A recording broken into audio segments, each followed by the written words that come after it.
le fameux mur de clôture un peu triste, ou ce pignon qui a mal vieilli, on a presque tous connu ça. Un seul mur moche qui gâche toute l'ambiance du jardin. Mais, et si on arrêtait de le voir comme un problème? Si on le voyait plutôt comme une toile blanche, une super opportunité de laisser parler sa créativité et de transformer son extérieur. C'est exactement ce qu'on va voir ensemble. Voilà, tout est dit. Cette phrase, ça va être notre mantra. Le but, ce n'est pas juste de mettre un cache-misère, non. L'idée, c'est de prendre ce défaut et d'en faire le point fort de son jardin. Ce mur, qui pour l'instant n'attire le regard que pour de mauvaises raisons, va devenir la star du spectacle. Alors, comment on s'y prend? Eh bien, voici notre plan d'attaque, nos 5 grandes stratégies. On va explorer 5 approches bien différentes, de la plus simple à la plus originale, pour métamorphoser n'importe quelle surface. Allez, c'est parti, on se lance. La première solution, c'est sans doute la plus évidente, la peinture. Un bon coup de rouleau et hop, on peut changer radicalement l'ambiance, amener de la lumière ou au contraire, créer un coin plus cosy. Mais attention, pour avoir un résultat qui dure et qui fait pro, il y a des étapes à ne surtout pas sauter. Et ça, c'est vraiment le point le plus important.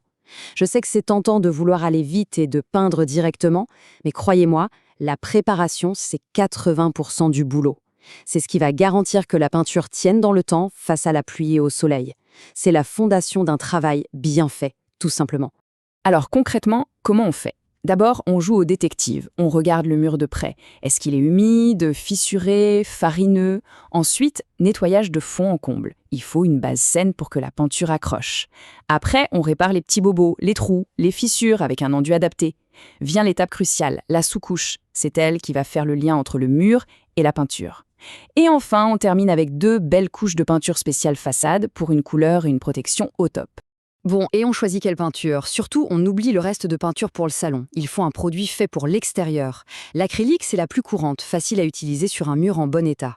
La pyolite, c'est un peu la spécialiste des cas difficiles. Elle s'accroche partout, même sur des fonds un peu compliqués. Et enfin, la siloxane, c'est la version haute couture. Elle protège de la pluie, mais laisse le mur respirer. C'est un investissement, mais pour les murs très exposés, ça vaut le coup. Deuxième option, on change complètement d'univers. On passe à une solution vivante, qui respire. Et si notre mur disparaissait, tout simplement, sous un magnifique rideau de verdure? C'est une façon incroyable de ramener la nature chez soi et de créer un décor qui va changer et évoluer avec les saisons. Pour végétaliser, il y a 2 grandes écoles. D'un côté, la méthode classique, pleine de charme, les plantes grimpantes. On leur donne un petit coup de pouce avec un treillage ou des câbles et elles font le reste. De l'autre côté, une approche beaucoup plus moderne et franchement spectaculaire, le mur végétal. Là, c'est une vraie composition artistique, un tableau vivant, mais qui demande une installation un peu plus technique, surtout pour l'arrosage. Le plus important, c'est de choisir la bonne plante pour le bon endroit. Pour un mur qui reste vert toute l'année avec un parfum de folie, le jasmin étoilé est un excellent choix. Si on est plutôt pressé et qu'on rêve d'un feu d'artifice de couleur en automne, la vigne vierge est imbattable. Elle pousse à une vitesse folle. Et pour ces fameux murs au nord, toujours à l'ombre, où rien ne semble pousser, l'hortensia grand-pan est une solution magnifique et très élégante. On passe à la 3e grande famille de solutions, le bois. Le bois, c'est un matériau génial. Il ne se contente pas de cacher le mur, il apporte de la chaleur, du relief, une touche de modernité. Bref, il transforme un simple mur en un véritable élément de décoration.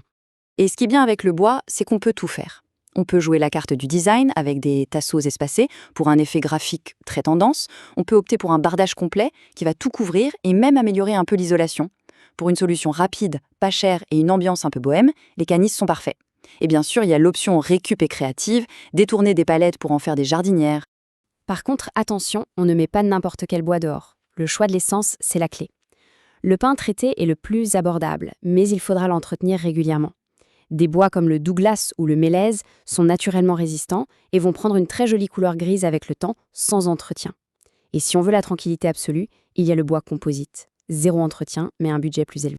Et si la meilleure façon de cacher ce mur, c'était de ne pas le cacher du tout? C'est notre 4e stratégie, un peu plus subtile. L'idée, c'est de créer quelque chose de tellement beau, de tellement intéressant devant le mur, que notre œil est attiré ailleurs. Le mur moche devient alors un simple arrière-plan qu'on ne remarque même plus. Par exemple, on installe une pergola contre le mur pour créer un nouvel espace, salon ou salle à manger. L'attention se portera sur ce nouvel espace, pas sur le mur derrière. On peut aussi fixer des panneaux décoratifs en métal qui vont créer de jolis jeux d'ombre et de lumière. Une autre astuce géniale, c'est le miroir d'extérieur, qui va donner une illusion de profondeur et agrandir l'espace. Ou encore, le doux bruit d'une petite fontaine qui va capter l'attention par le son. Alors, quelle tactique choisir? Ce petit tableau peut aider. La pergola, c'est parfait pour structurer un grand espace. Le panneau décoratif, c'est une super idée pour amener une touche artistique sur un balcon. Le miroir, c'est magique pour illuminer une petite cour un peu sombre.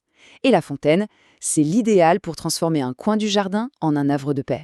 On termine avec la solution la plus personnelle, la plus créative, celle qui va vraiment rendre son espace unique, le do-it-yourself, le fait maison. Là, le mur n'est plus du tout un problème, il devient un support d'expression, une toile pour créer quelque chose qui nous ressemble, et en plus c'est souvent très économique. Et là, les idées ne manquent pas. On peut fabriquer une jardinière verticale avec une simple palette. C'est facile, rapide et ça fait toujours son petit effet. On peut se lancer dans le macramé et créer une grande tenture murale pour une touche bohème. On peut oser la fresque, même avec de simples pochoirs, l'impact visuel est juste incroyable.